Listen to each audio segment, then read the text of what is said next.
ഞങ്ങളുടെ ചാനലിലേക്ക് സ്വാഗതം. എല്ലാ തെറ്റുകളും മനസ്സ് മൂലമാണ് ഉണ്ടാകുന്നത്.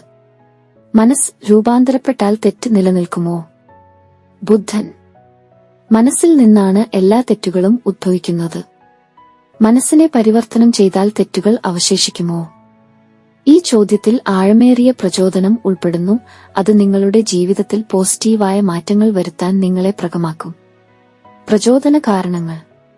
ശക്തമായ മനസ്സിന്റെ ശക്തി. ഈ ചോദ്യം നമ്മുടെ ഉള്ളിലെ ശക്തിയെ ഓർമ്മിപ്പിക്കുന്നു. നമ്മുടെ ചിന്തകളും ആഗ്രഹങ്ങളും നമ്മുടെ പ്രവർത്തനങ്ങളെയും തിരഞ്ഞെടുപ്പുകളെയും നിയന്ത്രിക്കുന്നു.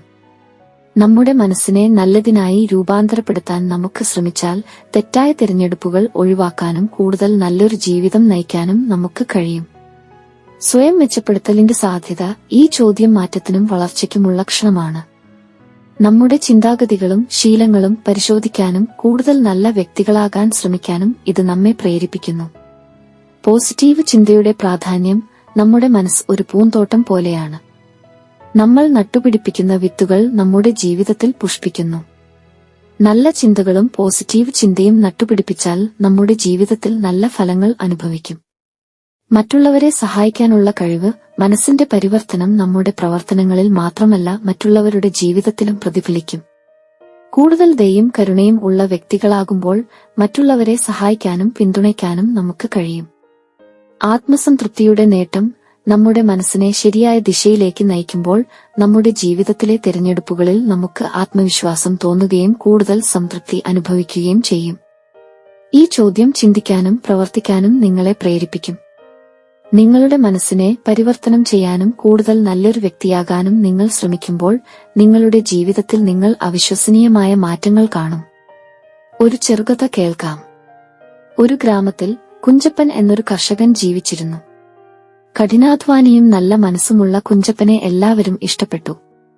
പക്ഷേ അയാളുടെ ഒരു ചീത്ത സ്വഭാവം ഉണ്ടായിരുന്നു. എന്തിനും ഏതിനും കോപം. ദേഷ്യം വന്നാൽ വാക്കുകൾ കൂർത്ത അമ്പുകളായി പറയും. മറ്റുള്ളവരുടെ മനസ്സ് പറിച്ചുകീറും. ഒരു ദിവസം തന്റെ പറമ്പിൽ ആനക്കുട്ടി കുഞ്ഞുമകൻ കളിച്ചു നടക്കുന്നത് കണ്ട് കുഞ്ചപ്പൻ ദേഷ്യം പൊട്ടി. കക്കൂറ്റുകളെ, എന്റെ വിള നശിപ്പിക്കാൻ വേണ്ടിയാണോ വരുന്നത് എന്ന് അവരെ ആട്ടിയോടിക്കാൻ തുടങ്ങി. ആനക്കുട്ടി ഭയന്നു വിറച്ച് ഓടി. കുഞ്ഞുമകനാകട്ടെ കരഞ്ഞുകൊണ്ട് വീട്ടിലേക്ക് പോയി. ആ ദിവസം രാത്രി കുഞ്ചപ്പന് ഒരു സ്വപ്നം കണ്ടു. ദേവേട്ടൻ ഒളിമിരട്ടിലിരുന്ന് അയാളെ നോക്കുന്നു. കുഞ്ചപ്പാ, നിന്റെ കോപം ഒരു കാട്ടുതീയാണ്. നിന്റെ ചുറ്റുമുള്ളതിനെയെല്ലാം നശിപ്പിക്കുന്നു, ദേവേട്ടൻ പറഞ്ഞു. നിന്റെ മനസ്സിലെ തീ അണയിച്ചില്ലെങ്കിൽ നിന്റെ ജീവിതം ഒരു ചാരമായി മാറും. സ്വപ്നത്തിൽ നിന്നുണർന്നപ്പോൾ കുഞ്ചപ്പൻ ഞെട്ടി. ദേവേട്ടന്റെ വാക്കുകൾ അയാളുടെ ഹൃദയത്തിൽ തറഞ്ഞു. തന്റെ കോപം എത്രമാത്രം ദ്രോഹം വരുത്തിവെച്ചിട്ടുണ്ടെന്ന് അയാൾ മനസ്സിലാക്കി. അന്നുമുതൽ കുഞ്ചപ്പൻ തന്റെ മനസ്സിനെ പരിവർത്തനം ചെയ്യാൻ തുടങ്ങി. യോഗയും ധ്യാനവും പരിശീലിച്ചു. ശാന്തിയും കരുണയും വളർത്തിയെടുത്തു. ക്രമേണ അയാളുടെ ദേഷ്യം കുറഞ്ഞു. പകരം ദയയും ക്ഷമയും നിറഞ്ഞു. ആനക്കുട്ടിയും കുഞ്ഞുമകനും പിന്നീടും പറമ്പിൽ വന്നു കളിച്ചു. ഇനി കുഞ്ചപ്പൻ അവരെ ആട്ടിയോടിക്കുന്നില്ല. ഒരു ചിരിയോടെ കൂട്ടുചേർന്ന് കളിക്കുന്നു. ആ ഗ്രാമം മുഴുവൻ കുഞ്ചപ്പന്റെ മാറ്റം കണ്ടറിഞ്ഞു. ഇപ്പോൾ അയാൾ കോപക്കാരനായ കർഷകനല്ല, നല്ല മനസ്സുള്ള ശാന്തമായ ഗുരുവാണ്. കുഞ്ചപ്പന്റെ കഥ നമുക്ക് പറയുന്നത് എന്താണെന്ന്. നമ്മുടെ തെറ്റുകളുടെയും പ്രശ്നങ്ങളുടെയും ഉറവിടം നമ്മുടെ മനസ്സിലാണ്. നമ്മുടെ ചിന്തകളും ശീലങ്ങളും നമ്മുടെ ജീവിതത്തെ രൂപപ്പെടുത്തുന്നു. കുഞ്ചപ്പൻ ദേഷ്യത്തെ മാറ്റിയെടുത്തതുപോലെ നമ്മുടെ മനസ്സ് പരിവർത്തനം ചെയ്യാൻ നമുക്കും ശ്രമിക്കാം. മനസ്സിന്റെ പരിവർത്തനത്തിന് ഇതാ ചില പ്രചോദന കാരണങ്ങൾ. ശാന്തിയും സന്തോഷവും നേടാനുള്ള അവസരം. ദേഷ്യം, അസൂയ, ഭയം തുടങ്ങിയ നെഗറ്റീവ് ചിന്തകൾ നമ്മുടെ മനസ്സിനെ ഒരു തടവറയിലാക്കുന്നു. നമ്മുടെ മനസ്സ് പരിവർത്തനം ചെയ്ത് പോസിറ്റീവ് ചിന്തകളെ വളർത്തിയെടുക്കുമ്പോൾ നമുക്ക് ആത്മസംതൃപ്തിയും സന്തോഷവും കണ്ടെത്താൻ കഴിയും. മികച്ച ബന്ധങ്ങൾ സൃഷ്ടിക്കാനുള്ള കഴിവ്. നമ്മുടെ മനസ്സിന്റെ അവസ്ഥ നമ്മുടെ ബന്ധങ്ങളെ നേരിട്ട് ബാധിക്കുന്നു. ദേഷ്യവും നിഷേധവും നിറഞ്ഞ മനസ്സിൽ നിന്ന് സ്നേഹവും കരുണയും ഉദ്ഭവിക്കില്ല. നമ്മുടെ മനസ്സ് പരിവർത്തനം ചെയ്ത് കരുണയും ദയയും വളർത്തിയെടുക്കുമ്പോൾ മറ്റുള്ളവരുമായി കൂടുതൽ ശക്തവും ആരോഗ്യകരവുമായ ബന്ധങ്ങൾ സൃഷ്ടിക്കാൻ നമുക്ക് കഴിയും. ജീവിതത്തിലെ കൂടുതൽ നിയന്ത്രണം. നമ്മുടെ പ്രവർത്തനങ്ങളെ നിയന്ത്രിക്കുന്നത് നമ്മുടെ ചിന്തകളും വികാരങ്ങളുമാണ്. നമ്മുടെ മനസ്സ് പരിവർത്തനം ചെയ്ത് ശുഭാപ്തിവിശ്വാസവും ദൃഢനിശ്ചയവും വളർത്തിയെടുക്കുമ്പോൾ നമ്മുടെ ജീവിതത്തിലെ കൂടുതൽ മേഖലകളിൽ നമുക്ക് നിയന്ത്രണം സ്ഥാപിക്കാൻ കഴിയും. സമൂഹത്തിന് നൽകാനുള്ള കഴിവ്. നമ്മുടെ മനസ്സിന്റെ പരിവർത്തനം വ്യക്തിപരമായ നേട്ടങ്ങൾക്കപ്പുറം സമൂഹത്തിനും ഗുണം ചെയ്യും.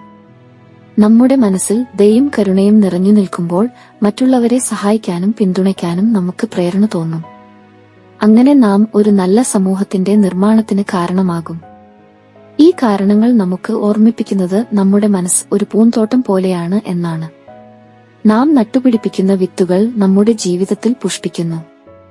നല്ല ചിന്തകളും പോസിറ്റീവ് ചിന്തയും നട്ടുപിടിപ്പിച്ചാൽ നമ്മുടെ ജീവിതത്തിൽ നല്ല ഫലങ്ങൾ അനുഭവിക്കും. അതുകൊണ്ട് നമ്മുടെ മനസ്സിനെ പരിവർത്തനം ചെയ്യാനും നല്ലൊരു ജീവിതം നയിക്കാനും ശ്രമിക്കാം.